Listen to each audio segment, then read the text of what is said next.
வணக்கம். இன்றைய செய்திகள். தமிழ்நாடு இந்து சமய அறநிலைத்துறைக்கு உட்பட்ட ஆர்கே நகர் பகுதியில் அமைந்துள்ள அருள்மிகு ஸ்ரீதேவி கருமாரியம்மன் திருக்கோவில் 64ஆம் ஆண்டு ஆடி திருவிழாவை முன்னிட்டு 1000 நபர்களுக்கு அன்னதானம் நிகழ்ச்சி நடைபெற்றது.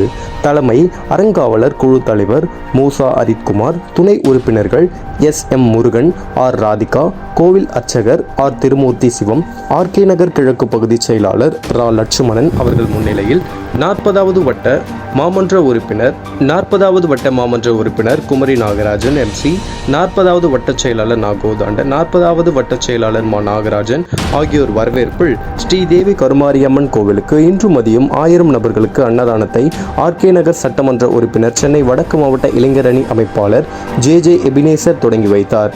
இந்த நிகழ்ச்சியில் மாவட்ட இளைஞரணி துணை அமைப்பாளர் ரா. பொன்னிலவசன், 42 வட்ட செயலாளர் சா. தமிழ்ச்செல்வன், மாவட்ட பிரதிநிதி டி.ஆர். தணிகாச்சலம், எம். முத்து, பிரேமானந்த், 39வது வட்ட செயலாளர் T L P. Ravi, N. Tamilvanan, Venkatesh, Ramurthy, R. Raja, 40வது வட்ட நிர்வாகிகள் R. Seeman, Indhu Rajendran, Francis Xavier, K. Hemanthkumar, T. Vijayakumar மற்றும் Nareshkumar Nallathambi, cycle Natarajan, Krishnan, R. Bhaskar, N. Gokiladasan, R. Murthy மற்றும் பக்தர்கள், பொதுமக்கள் என ஏராளமானோர் கலந்து கொண்டனர்.